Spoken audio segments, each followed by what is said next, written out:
चला तर मग आज आपण बघूया अनाथांची माय सिंधुताई सपकाळ यांची गोष्ट. सिंधुताई सपकाळ यांच्यावर आज स्टोरी टेलच्या माध्यमातून मी डॉक्टर सरोज ढोले तुम्हाला त्यांची जीवन कहाणी सांगणार आहे. ईश्वराने ही सृष्टी निर्माण केली आणि आपल्या अस्तित्वाचा प्रत्यय यावा यासाठी त्याने आईची निर्मिती केली. पोटच्या मुलाचे मातृत्व ही स्वाभाविक भावना असते, पण रस्त्यावर कुठेही असहाय्य अवस्थेत पडलेल्या मुलांना मातृत्वाच्या पदराखाली घेऊन प्रेम करणे ही जशी अवघड गोष्ट असते. कृतीमध्ये हत्तीचे बळ आणि पदरात मातृत्वाचे बळ असणाऱ्या विदर्भ कन्या सिंधुताई सपकाळ यांनी अनाथ मुलामुलींना हक्काचे घर आणि आई मिळवून देण्याचे जगावेगळे काम केले आहे. त्यामुळे तर सर्वजण सिंधुताईंना अनाथांची माय म्हणून ओळखतात. जरी पदराचं नऊवारी लुगडं नेसलेली, डोक्यावर पदर घेतलेली, कपाळावर ठसठशीत कुंकू लावलेली आणि दुर्दम्य आत्मविश्वास जिच्या ठायी असतो, अशी एक माता व्यासपीठावर येते. 2च मिनिटात श्रोत्यांच्या मनाचा ताबा घेते. छोटे चुटके, गीतं, कविता, शेर यातून तिचं भाषण बहरत जातं. मग कळवळून ती पदर पसरते आणि दान मागते, ते अनाथ मुलांच्या मदतीसाठीच. ती लाखो अनाथ मुलांविषयी अपार जिव्हाळा बाळगणारी, त्यांना मायेचं छत्र मिळावं म्हणून कष्टणारी अनाथांची माय सिंधुताई सपकाळ. सिंधुताईंचा जन्म पिंपरी मेघे या विदर्भातल्या खेड्यात एका अतिसामान्य कुटुंबात झाला. साठे हे त्यांचं आडनाव. सिंधुताईंनी मराठी 4थीपर्यंत शिक्षण घेतलं, पण त्यापुढचं शिक्षण त्यांना परिस्थितीमुळे घेता आलं नाही. लहानगी सिंधू खूप हुशार होती. तिची वाचनाची गती अतिशय विलक्षण होती. कवितेचे स्फुरण अगदी लहान वयापासून तिला घडत होते. पुढे मात्र सिंधुताईंच्या वनवासाला प्रारंभ झाला. अडाणी कुटुंबातील वडीलधाऱ्यांनी त्यांच्या वयाच्या 11व्या वर्षी सपकाळ कुटुंबातील एका मुलाशी त्यांचा विवाह लावून दिला. सासरच्या मंडळींकडून या विवाहितेचे अतोनात हाल सुरू होते, पण सहनशीलतेची देणगी लाभलेल्या सिंधुताई या कठीण परिस्थितीतही वेदनेला जवळ करून नांदत होत्या. पुढे सिंधुताईंना दिवस गेले. येणारा नवा जीव आपल्या जीवनात नव्या सुखाचा प्रकाश घेऊन येईल या आशेवर सिंधुताई दिवस काढत होत्या. पण नियतीलाही दया येत नव्हती. पोटात हाडामासाचा जिवंत गोळा वाढत असताना एके दिवशी नवऱ्याने या चिंधीला खोटानाटा आळ घेऊन लाथा मारून घराबाहेर काढले. चिंधी हे त्यांचे सासरचे नाव. गाईच्या गोठ्यात चिंधी राहू लागल्या. पुढे एक दिवस पोटात अन्नाचा कण नसताना बेशुद्ध अवस्थेत सिंधुताईंनी त्या गोठ्यातच एका मुलीला जन्म दिला.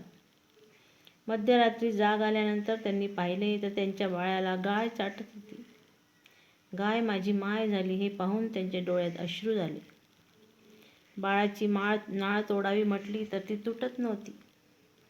दगडाने ठेचून अखेर त्यांनी ती तोडली. जवळच्या एका ओढ्यावर त्या गेल्या. पहाटेच्या वेळी ओढ्याच्या थंड पाण्याने आपल्या बाळाला त्यांनी स्वच्छ धुतले. सभोवतीची परिस्थिती मोठी विचित्र होती. नैराश्य भावनेने पछाडलेल्या सिंधुताईंनी आत्महत्येचा सुद्धा प्रयत्न केला. बाळाला काठावर झोपवले. आता यापुढे बाळाची भेट होणार नाही म्हणून त्याला छातीशी घट्ट कवटाळले. त्याचा पापा घेऊन त्या निघाल्या खऱ्या, पण नियतीच्या मनात काहीतरी वेगळंच होतं. त्यामुळे की काय, बाळ मोठ्याने रडले. सिंधुताईंमधली आई परत फिरली, ती केवळ बाळासाठी. इथेच त्यांच्या नव्या जन्माला प्रारंभ झाला. मनात दाटलेले निराशेचे ढग विरून गेले. आशेचा प्रकाश दिसू लागला. एका नव्या ध्येयाने प्रेरित होऊन सिंधुताई कामाला लागल्या. गाय माझी माय झाली, मग मी असंख्य अनंत मुलांची माय का होऊ नये? हा साधा सोपा प्रश्न त्यांच्या मनाने त्यांना विचारला. पुराण काळातील किचकदरा येथे म्हणजे आजच्या चिखलदऱ्यामध्ये व्यथा वेदनांची सोबत घेऊन वयाच्या 22व्या वर्षी म्हणजे 1972च्या दरम्यान संघर्षाच्या वाटेवर सिंधुताई उभ्या राहिल्या. आदिवासी, वनवासी यांचा आधार आणि अनाथांची आई म्हणून त्यांनी काम सुरू केले. एकाच नव्हे तर असंख्य अनाथ मुलांची आई होता यावे म्हणून स्वतःची मुलगी ममता हिला त्यांनी सांभाळण्यासाठी पुण्यातील दगडूशेठ हलवाई गणपती ट्रस्टकडे सोपवले. निखाऱ्यावरती दुर्दैवाच्या पडली चिमणी पिलं, कवटाळूनी हृदयासी त्यांना, मी आईचं त्यांना प्रेम दिलं. अशी कविता सिंधुताई ऐकवतात तेव्हा त्यांच्या कवितेला दाद मिळते. पण हे काव्य म्हणजे सिंधुताईचे जगणे होते. ही कविता फार सोपी वाटते ऐकायला, पण जगणं तेवढंच कठीण होतं. एखाद्या बाळाला कोणी टाकून दिले आहे हे समजले की ही माता तिथे धावत जाते. आईच्या ममतेने त्याला हृदयाशी कवटाळते. अनाथ मुलगी मिळाली तर तिला ताईंच्या माहेरचे आडनाव साठे लावले जाते. अनाथ मुलगा मिळाला तर त्याला ताईंच्या सासरचे आडनाव सपकाळ लावले जाते. चिखलदरा असो, कुंभारवळण असो अथवा गुहा,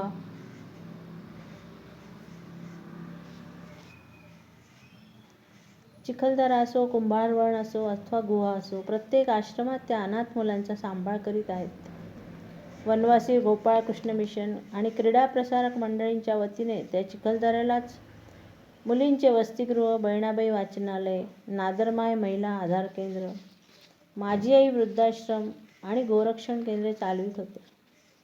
चिखलदरा येथील परिश्रमपूर्वक लढ्यानंतर सिंधुताईंनी पुणे जिल्ह्यातील सासवड नजीक कुंभारवळण तालुका पुरंदर या गावी कऱ्हा नदीच्या काठी ममता बालसदन या नावाने अनाथाश्रम सुरू केला.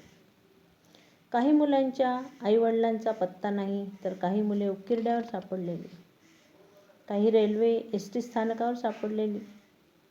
10-20% मुलांना आई आणि वडील अशा नात्याचे लोक आहेत, पण ती मुलांना भीक मागायला लावतात. त्यामुळे खऱ्या अर्थाने अनाथ असलेल्या या मुलामुलींना हक्काचे घर आणि आई मिळवून देण्याचे काम सिंधुताई करीत आहेत. या मुलांना केवळ मोठे करणे हे सिंधुताईंचे ध्येय नव्हते. ज्या परिस्थितीतून ही मुलं आली त्या वातावरणात ती वाढली, त्यामुळे एक प्रकारचा न्यूनगंड त्यांच्यामध्ये ठायी होता. त्यामुळे त्यांच्यात कोडगेपणा आला होता. ज्या समाज व्यवस्थेने आपल्यावर ही वेळ आणली त्यांच्याविषयीची चीड त्यांच्या मनात होती. या चक्रव्यूहातून मुलांना बाहेर काढणे सोपे नव्हते. सिंधुताईंच्या मातृसागरात ममता आणि शिस्तप्रियतेचे निखळ जल वाहत होते.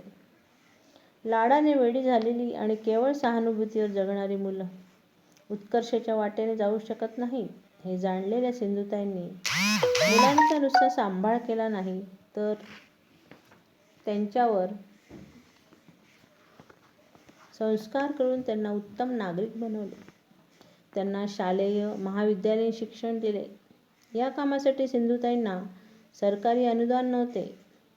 विविध ठिकाणी व्याख्यानं दिल्यानंतर त्यांना जे मानधन मिळायचे त्या मानधनातून आणि लोकवर्गणीतून त्यांनी मुलांना सांभाळले. या मुलांच्या भवितव्यासाठी सिंधुताईंनी भ्रमंती अखंड सुरू असते. समाजसेवेची ही जगावेगळी वाट चालताना सिंधुताईंनी आपल्या आश्रमात सांभाळलेली ही अनाथ मुलं मोठी होतात. मुलं आणि मुली मोठी होतात, उद्योग करायला लागतात, नोकरी करतात. अशा मुलामुलींचा योग्य वेळी विवाह करून देऊन त्यांचा संसार त्या मार्गी लावून देतात. व्याख्यानात ते गमतीने सांगतात, मी 100 सुनांची आणि 150 जावयांची सासू आहे. अनाथांचे विस्कटलेले आयुष्य उभे करणाऱ्या या अनाथांच्या आईने आजपर्यंत शेकडो लेकरांचा संसार उभा केला आहे.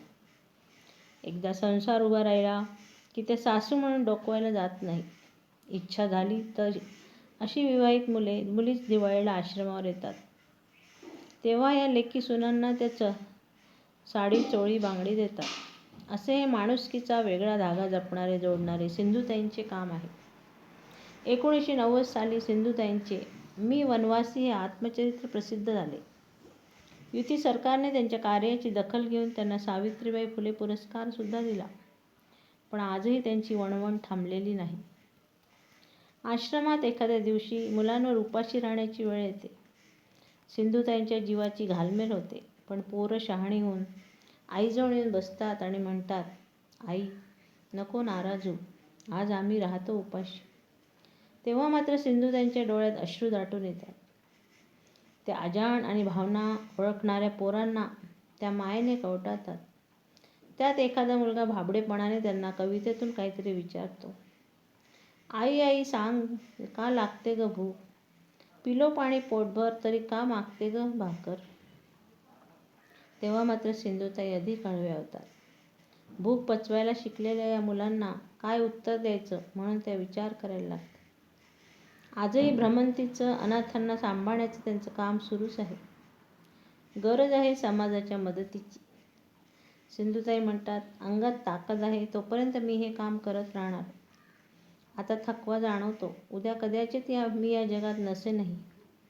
तेव्हा माझ्या चिल्ल्या-पिल्ल्यांचं काय होणार? या मातेचं हृदयगत समाजाने समजून घ्यायलाच हवे. सिंधुताईंच्या रूपातील मातृत्वाच्या महन मंगल स्तोत्राला मानाचा मुजरा.